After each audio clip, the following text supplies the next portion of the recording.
हो गया। तो क्या सीखना है बताओ। सर वो जो ऑयल का जो सर रेडिएटर का नाम, हाँ उसको सर थोड़ा बताइए। हाँ, वो भी ज़रूरी है। पहले तो जो टेस्टिंग करते हो उसके बारे में। टेस्टिंग जो करते हो, क्या टेस्ट करते हो, कौन सा टेस्ट बोलते हैं? Tensile test.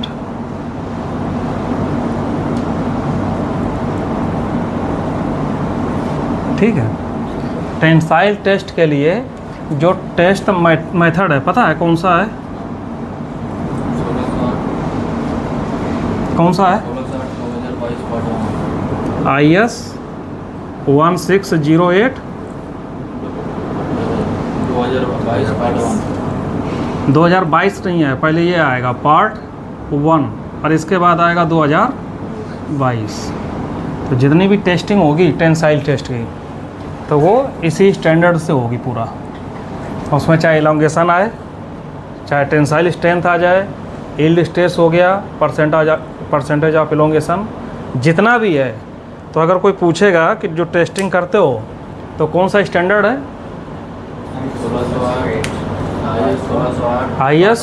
IS क्या है? Indian standard. हर कंट्री का अलग होता है। जैसे ब्रिटिश है वो BS बोला जाता है, ब्रिटिश स्टैंडर्ड। ठीक है। कनाडा का है तो CS होता है, कैनेडियन स्टैंडर्ड। हर कंट्री का अलग स्टैंडर्ड। इंडियन है तो IS। तो टेंसाइल टेस्ट जो होगा किससे होगा? 1608 पार्ट 1 2022। हाँ। अब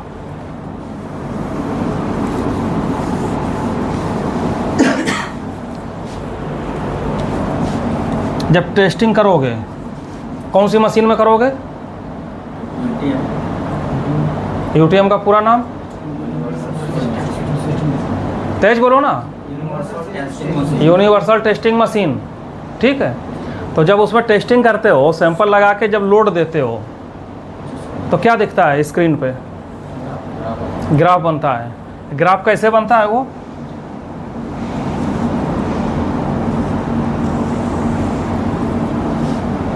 यहाँ से चलता है, ये क्या है? 0। और ये क्या हो गया, इसको क्या बोलते हैं? ये है एक्स एक्सिस और इसको क्या बोला जाता है? Y axis. जो ग्राफ बनता है तो 2 एक्सिस पे है, ये एक्स है और ये वाई है, इन दोनों में बनता है। कैसे बनता है? यहाँ से चलेगा और इस तरीके से चलता जाएगा।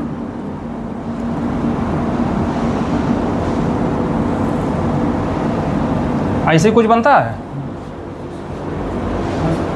ऐसे ही बनता है ना। कितने दिन से टेस्टिंग कर रहे हो? कितने साल से टेस्टिंग कर रहे हो? हैं? 2016 से डेली करते हो ना। ये नीचे में यहाँ क्या लिखा रहता है? यहाँ नीचे कुछ लिखा रहता है जब ग्राफ बनता है। क्या लिखा है बताओ?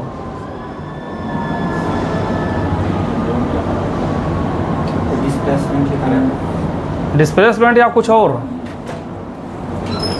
नीचे जो लिखा होता है वो क्या लिखा होता है वो बताओ।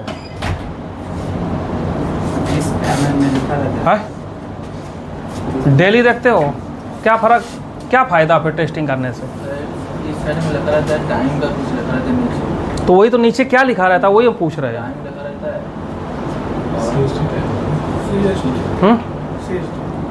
क्या है? CHT।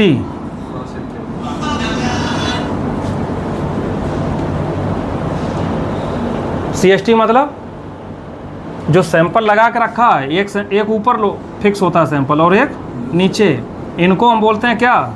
CHT। CH का मतलब क्या हुआ? Cross head. क्या है ये? इसको क्या बोलते हैं? Cross head. तो क्रॉस हेड जो ट्रैवल करता है उसको बोलते हैं क्या?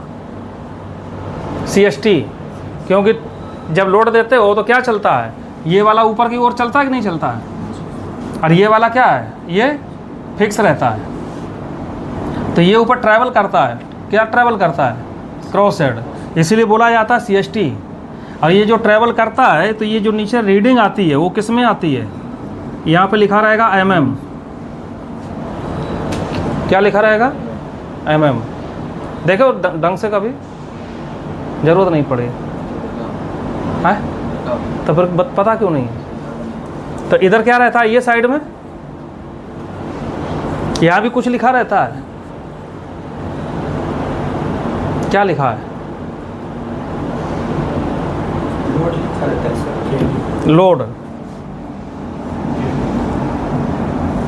लोड किस में रहता है, ये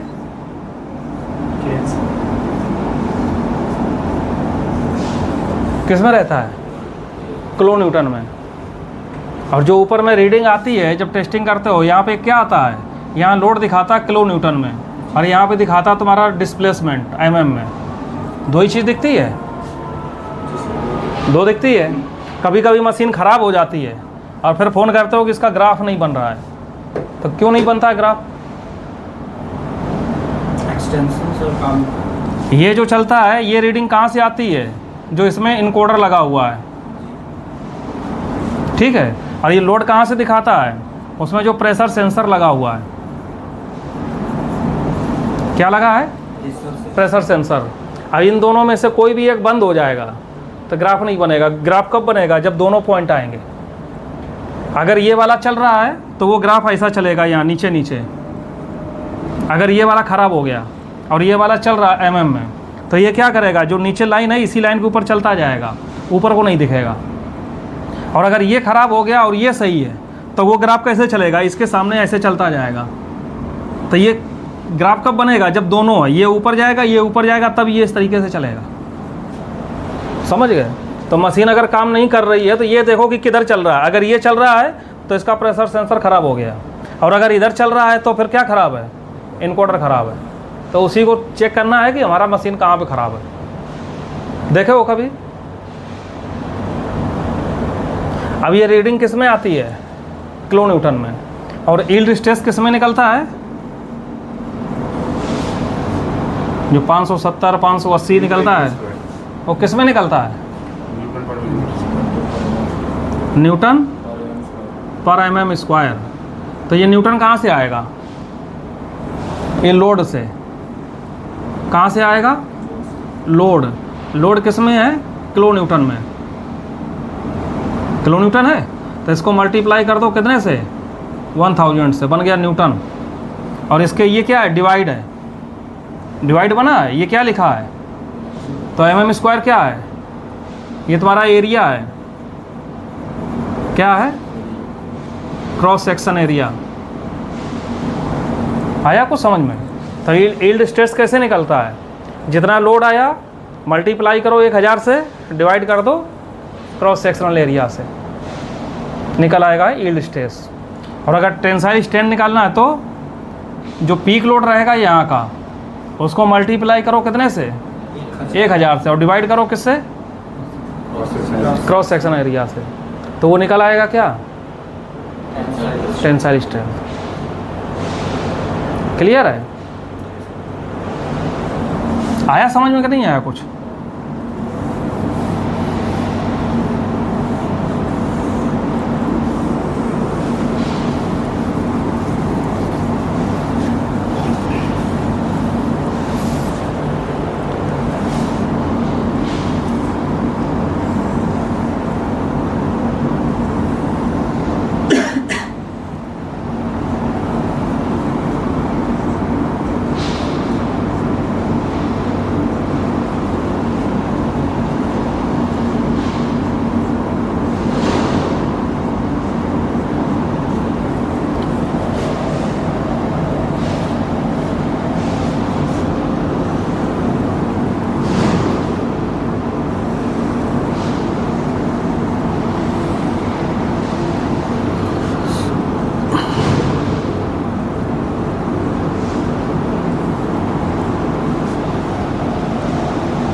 दोनों ग्राफ है, दोनों में अंतर क्या है,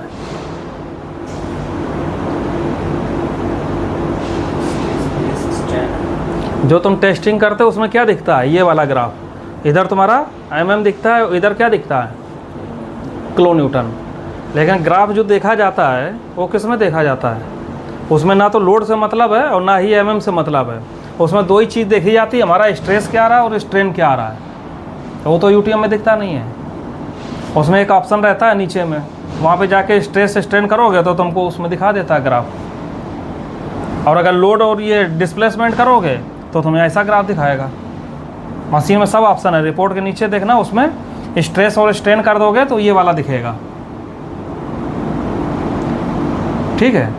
अब अगर हम पूछें कि ये स्ट्रेस और स्ट्रेन निकलता कैसे है, तो ये ग्राफ को अगर हम बोलें कि ये ग्राफ में कन्वर्ट करो, कर पाओगे कन्वर्ट? कर पाओगे? अरे बोलो तो कुछ। मशीन चालू नहीं, तुमको हम ग्राफ ये वाला दे देंगे और बोलेंगे इसको स्ट्रेस और स्ट्रेन में बनाओ, तो फिर क्या सीख रहे हो इतने दिन से? खाली आके टाइम पास कर रहे हो। मील बंद हुई, जूता निकाल के नीचे रख दिया, पंथी लगा के बैठ गए, 4 सैंपल तोड़ लिए, शाम को 8 बज गए, घर चले गए, खुश हो गए। फिर साल के आखिरी में पूछोगे कि हमारा तो 6% बढ़ा है।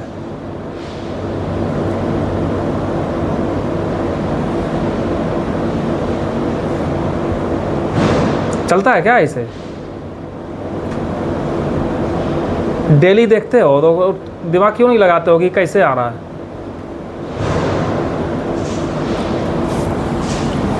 यहाँ पे कितना रहेगा, ये कितना रहेगा, 0। और यहाँ पे तुम्हारा निशान लगा रहेगा mm का, ये किस में चलेगा, mm में, और इधर चलेगा किलो न्यूटन में। यही है कि कुछ और है? राहुल को समझ में आ रहा है कि नहीं आ रहा है, कि ध्यान कहीं और है? हैं? हो गया। अब ये 0 हो गया। अब मान लो ये अगर हम देखेंगे ये पॉइंट पे आ गया, इस जगह ये पॉइंट है, तो इसका मतलब क्या हुआ, अगर ये 1 2 3 4 5 ले लें, इसका मतलब यहाँ पे क्या हुआ, 1 mm हो गया। कितना हुआ? और ये अगर लोड देखेंगे तो कितना हो गया, 2 किलो न्यूटन हो गया। ऐसे अगर इसके सामने से हम देखेंगे, यहाँ पे मान लो एक पॉइंट ये है, तो यहाँ पे कितना डिस्प्लेसमेंट हुआ, 2 mm हो गया ये। और अगर लोड देखेंगे तो कितना हो गया, 1 2 3 4, लगभग 4.5 किलो न्यूटन हो गया। ऐसे यहाँ भी होगा, यहाँ भी कुछ वैल्यू होगी, कुछ mm होगा, कुछ किलो न्यूटन होगा, यहाँ भी वही होगा। इसके हर एक पॉइंट पे कुछ वैल्यू होगी, इधर में डिस्प्लेसमेंट होगा, इधर में लोड होगा। क्लियर है? अब हमको इसको किस में कन्वर्ट करना है, स्ट्रेस और स्ट्रेन में। अभी कोई एक साइज का सैंपल ले लिया, कोई भी सैंपल लो, किस साइज का, मान लो 10 का ले लिया कोई, और उसका वेट जो हमने किया, वेट जो है वो आया 590 kg/मीटर, ये उसका वेट है। ठीक, तो सबसे पहले क्या करोगे, इसका क्या निकालोगे, क्रॉस सेक्शनल एरिया निकालो, कितना आएगा, कैसे निकालोगे, 0.590 डिवाइड करोगे कितने से, 0.00785, निकाल के बताओ कितना आ रहा है। 75.15 कितना आया निकालो, 75.16। ये क्या आ गया, ये तुम्हारा हो गया mm², हो गया। फिर इलोंगेशन निकालने के लिए कुछ गेज लेंथ लगाते हो, कैसे लगाओगे, अभी 10 का साइज है, तो अगर यहाँ पे हम गेज लेंथ कितने का लोगे, डाया इंटू 5, कितना आएगा, 50 mm। या तो ये करो, या तो फिर 5.65 और रूट क्रॉस सेक्शनल एरिया, दो ही ऑप्शन है ना, चाहे इससे निकालो चाहे उससे, जिससे भी निकालो। ठीक है। अब ये जो पॉइंट है ये वाला यहाँ पे, ये कितना किलो न्यूटन है? 2 किलो न्यूटन है। तो अगर यहाँ पे हम क्या निकालेंगे? स्ट्रेस अगर निकालेंगे तो कैसे करेंगे? यहाँ पे लोड कितना है? 2 किलो न्यूटन। तो ये होगा 2 × 1000 और डिवाइड करेंगे कितने से? क्रॉस सेक्शनल एरिया 75.16 कितना आया? डिवाइड करके बताओ।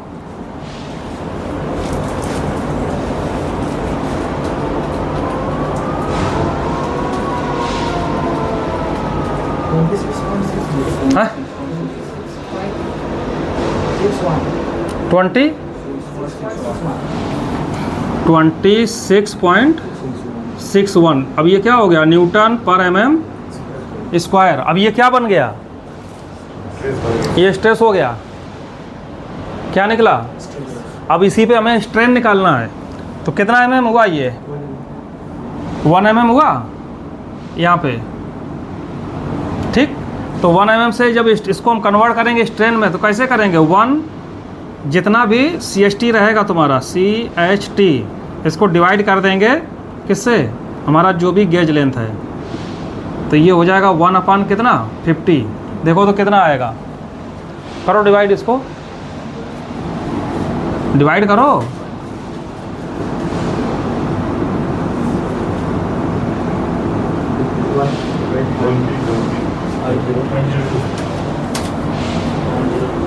कितना आया?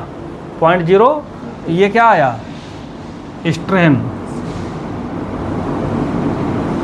क्या आया? तो समझ में आया स्ट्रेन कैसे निकलता है? अभी यहाँ पे निकालना है। ये वाला कितना mm था? 2 mm। जब ये सामने पे जाएंगे यहाँ पे, तो यहाँ पे कितना है? ये 4.5 है और ये है 2 mm। तो यहाँ पे स्ट्रेस कितना हो जाएगा? ये हो जाएगा फिर 4.5 × 1000 डिवाइड कर देंगे 75.16। कितना आया?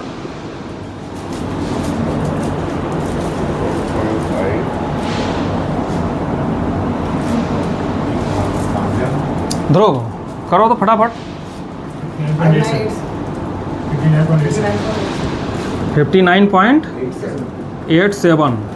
और वहीं पे अगर हम स्ट्रेन निकालेंगे तो स्ट्रेन के लिए क्या करेंगे? ये कितना mm है? 2 mm। डिवाइड कितने से करेंगे? 50 से। कितना आएगा? 0.04। तो अभी स्ट्रेन कैसे निकालते हैं समझ में आया कुछ? ये जब यहाँ से चलेगा तो पहले चलेगा 1 mm, 1.5 भी आएगा, 2 mm आएगा, 3 mm आएगा, 3.5 आएगा। धीरे धीरे चलेगा ना। ये कैसे धीरे धीरे चलेगा? लिस्ट काउंट कितना है इसका? जो मशीन चलती है उसका लिस्ट काउंट क्या है? जो ट्रैवल करती है 0.1 mm।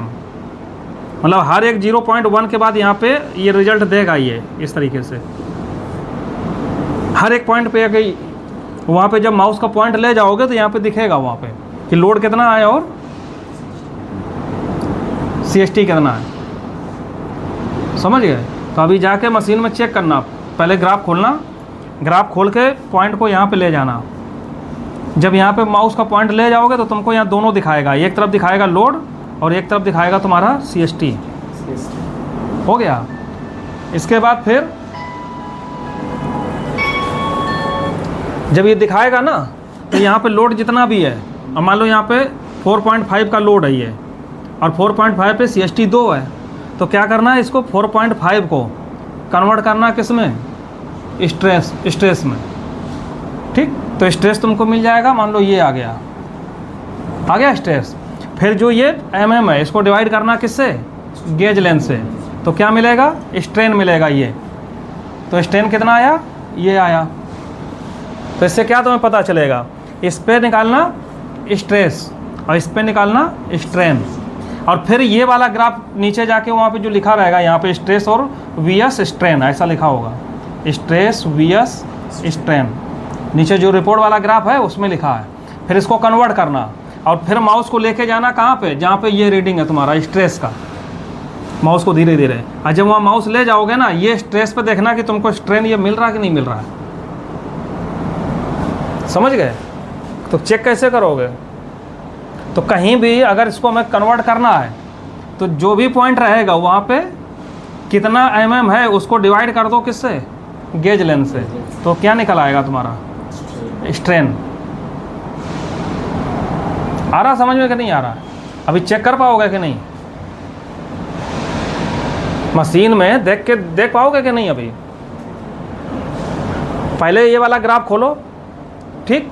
ये ग्राफ मान लो तुम यहाँ पे लेके गए, इस पॉइंट पे माउस को लेके जाना तो ब्रैकेट में तुमको 2 रीडिंग दिखेगी ऐसी, दोनों लोड भी दिखेगा, ये भी दिखेगा। अब यहाँ पे लोड मान लो तुमको दिख गया 29.5 किलो न्यूटन, मान लो ये लोड दिख रहा है। उसके साथ साथ तुमको इसका mm दिखेगा। अब यहाँ पे mm मान लो दिख गया तुमको 7.3 mm, ये दोनों एक साथ दिखेगा, ठीक है? तो इसमें से मल्टीप्लाई करना 1000 और डिवाइड करना कितना? 75.16 कितना आया करके बताओ।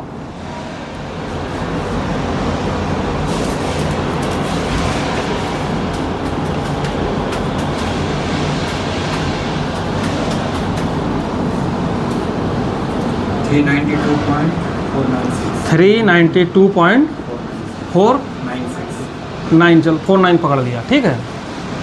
ये हो गया न्यूटन पर mm स्क्वायर। और यहीं पे हम इसको क्या करेंगे, कितने से डिवाइड करेंगे? गेज लेंथ 50, कितना आया? 0.15, ठीक है? अब इसके ऊपर माउस ले जाना, जब इसको कन्वर्ट करोगे ना स्ट्रेस स्ट्रेन में, और इसके ऊपर धीरे धीरे चलाना और ढूंढना कि ये कहाँ पे आ रहा तुम्हारा न्यूटन पर mm स्क्वायर। जहाँ भी ये 392 आ रहा है तो उसमें फिर देखना कि उसके साथ में ये वैल्यू आ रही है कि नहीं आ रही है। देखोगे जाके? अभी नहीं समझ में आ रहा कुछ? किसको नहीं आया? एक मिल जाएगा तो सर दूसरा भी एक्यूरेट उसी में आ जाएगा, दूसरा वही आएगा। तो तुम टेस्ट कर पाओगे कि हमारा जो स्ट्रेन हम कैलकुलेट कर रहे हैं हमारा फार्मूला सही है कि नहीं है। स्ट्रेस निकाल लो और यहाँ से स्ट्रेन निकाल लो, और इसके बाद इसमें ढूंढ लो स्ट्रेस कहाँ, उसके साथ में जो आ रहा है स्ट्रेन वो परफेक्ट आ रही है कि नहीं आ रही है।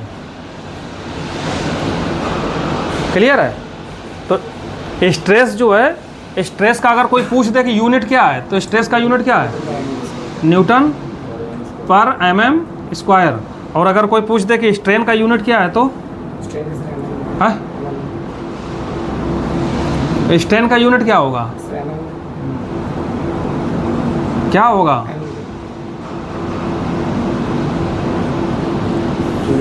क्या होगा?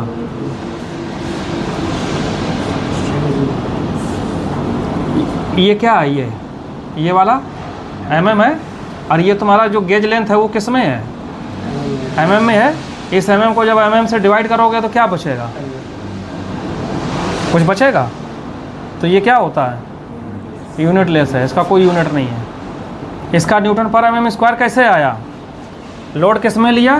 किलो न्यूटन में। उसको किस में मल्टीप्लाई किया? कितने से? 1000 से। तो ये क्या बन गया?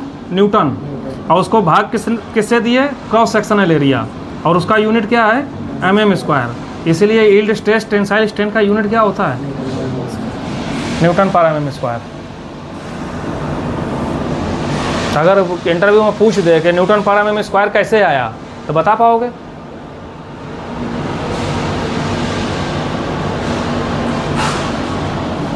अरे कुछ तो बोलो कम से कम, आया कि नहीं समझ में आया है? तो स्ट्रेस स्ट्रेन जो हर बार सुनते थे तो पता चला कि स्ट्रेन कैसे निकलता है। अभी हम बताएंगे तो निकाल कर दे पाओगे? पता था? कितना साल हो गया? 20 साल। सब लोग 20 साल वाले बैठे हैं, एक छोटी सी चीज़ कभी कैलकुलेट नहीं कर पाए। सही बात है सर। एक्चुअली क्या है ना, इससे पहले मशीन सब कंप्यूटराइज्ड नहीं था, अभी अच्छा, अपडेट हुआ है। तो यहाँ तो कई साल से हो ना? 4 साल तो हमारे साथ हो गए। 4 साल से तो हो, तो ये तो सब लेटेस्ट मशीनें हैं, क्यों नहीं सीखे? मन में चाहत ही नहीं थी। 8 कब बजेगा बस इतना ही सोचते हो ना। कब हम यहाँ से नीचे उतर के जाएंगे तो आराम से फिर बैठ जाओ, नहीं सीख नहीं पाओगे। और दूसरी जगह कोई बताएगा भी नहीं तुमको। तो सबको डायरी में नोट डाउन कर लेते तो और बढ़िया होता। तो अभी निकाल पाओगे? अभी जाना नीचे, कोई भी ग्राफ खोलना, रिपोर्ट के साइड वाला जो ग्राफ है, ग्राफ को खोलना और उसके नीचे एक ऑप्शन दिए हैं बहुत सारे, ठीक है। तो पहले ग्राफ पे तुम नोट करना एक कागज़ में कि ये पॉइंट पे लोड कितना है और CST कितना है। ऐसे 10 पॉइंट कम से कम 15 पॉइंट नोट करना अलग अलग जगह माउस लेके, फिर उनको तुम अपना कैलकुलेट करो उसमें जो क्रॉस सेक्शनल एरिया पड़ा है। रिपोर्ट के अंदर देखना जाके क्रॉस सेक्शनल क्या है, ठीक। सारे पॉइंट मान लो 15 पॉइंट एक कागज़ पे नोट करो, 1 2 3 4 5 ऐसे करके, एक तरफ किलो न्यूटन और एक तरफ mm। फिर उसको डिवाइड करो, इसको डिवाइड कर दो क्रॉस सेक्शनल से, उसको गेज लेंथ उसके अंदर जो भी डाली है, ठीक। तो तुम्हारे पास 15 आ जाएंगे। फिर इसको स्ट्रेस स्ट्रेन में कन्वर्ट करके ढूंढते जाओगे, हमारा यहाँ पे स्ट्रेस ये है तो स्ट्रेन वो मिल रहा है कि नहीं मिल रहा है,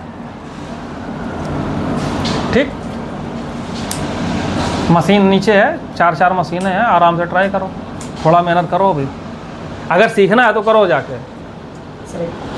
हाँ sir, stress directly proportional to strain बोला जाता है, वो क्यों कैसे बोला जाएगा? तो ये डायरेक्टली प्रोपोर्शनल टू कहाँ, हुक्स लॉ पढ़े हो फिजिक्स में? हाँ, तो वो जहाँ इस पॉइंट तक लगभग आता है डायरेक्टली प्रोपोर्शनल। प्रोपोर्शनल का मतलब क्या हुआ कि अगर 1 किलो न्यूटन है और उस पर 1.5 तुम्हारा mm है, तो अगर 2 किलो न्यूटन होगा तो ये 3 होगा, उसका डायरेक्ट प्रोपोर्शनल होगा, सेम रेशियो में बढ़ेगा। अगर ये 3 होगा तो ये 4.5 होगा, जो हुक्स लॉ बोलता है। हाँ, कहाँ तक? जब तक कि वो इलास्टिक लिमिट पे नहीं जाता है। तो वो प्लास्टिसिटी पर डिपेंड नहीं करता है। प्लास्टिक में जैसे ही जाएगा फिर ये ख़त्म हो गया यहाँ तुम्हारा वो, ये केवल हुक्स लॉ वहीं तक सस्टेन करेगा जहाँ तक तुम्हारी इलास्टिक लिमिट है। तो सर वो भी तो स्ट्रेस स्ट्रेन ग्राफ बताता है। तो वही तो यही तो ग्राफ है स्ट्रेस स्ट्रेन। तो हुक्स लॉ उसमें मतलब डायरेक्टली प्रोपोर्शनल तो वहाँ पे इलास्टिसिटी पे खत्म हो जा रहा है। हाँ, ख़त्म हो जाएगा तो वो। पूरी आपका इसमें कैसे रिलेट जा रहा है? अब मतलब अगर जैसे एक तरफ किलो न्यूटन लिख लो, एक तरफ तुम mm लिख लो। अब अगर 1 किलो न्यूटन है और ये 1.2 है, तो जब ये 2 होगा तो ये कितना होगा 2.4। अगर ये 3 होगा तो ये 3.6 और ये 4 होगा तो ये 4.8। अगर यहाँ 5 हुआ तो ये 6 पॉइंट। इसको बोलते हैं कि डायरेक्टली प्रोपोर्शनल है, कि सेम रेशियो में बढ़ेगा, इसलिए बोला जाता है स्ट्रेस और प्रोपोर्शनल टू स्ट्रेन। डायरेक्टरी उसका मतलब वही रेशियो सेम रहेगा, इसीलिए ग्राफ कैसा चलता है हमेशा 45 डिग्री में चलेगा ये तुम्हारा, इस तरीके से। डायरेक्टली प्रोपोर्शनल, जितना इधर बढ़ेगा उसी रेशियो में इधर बढ़ेगा, जब तक कि वो इलास्टिक लिमिट पे नहीं पहुंचेगा। और इसके बाद जहाँ ये लिमिट ख़त्म हो गई, इसके बाद ख़त्म हो गया वो रूल्स केवल यहीं तक लगता है।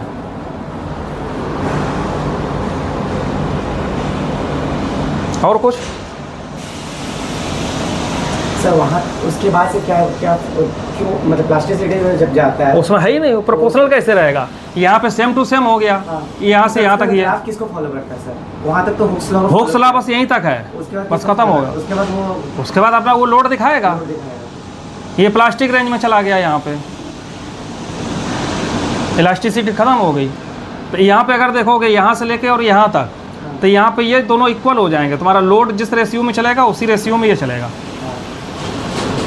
यहाँ पे चेंज हो गया, यहाँ पे लोड 0 हो गया, ये इस तरीके से चल रहा, मतलब लोड लेना बंद कर दिया। लेकिन यहाँ पे जो स्ट्रेन है वो अभी भी चल रही है। इसके बाद फिर जाके यहाँ से फिर स्टार्ट होता है वो। तो हुक्स लॉ केवल अप टू इलास्टिक रेंज जो है लिमिट, वहीं तक काम करेगा। ठीक है, तो ये सही है। डायरेक्टली प्रोपोर्शनल होता है तो वो क्या है, सुनते तो हो लेकिन पता नहीं रहता है। क्लियर है? तो सर बोला था यूटीएम हम लोग उसी लॉ पे टोटल उसी लॉ को फॉलो करता है। हाँ, तो यूटीएम तो जब हम लोग जब इलास्टिक तक ही फॉलो किया, तो हुक्स लॉ जो है वो वहीं तक के लिए बना है, उसके आगे के लिए नहीं है। समझ गए? तो हर एक चीज़ का एक लिमिट होता है, उसने जो उसका रूल बनाया वो केवल इलास्टिक लिमिट तक के लिए है, उसके आगे नहीं है। ठीक है।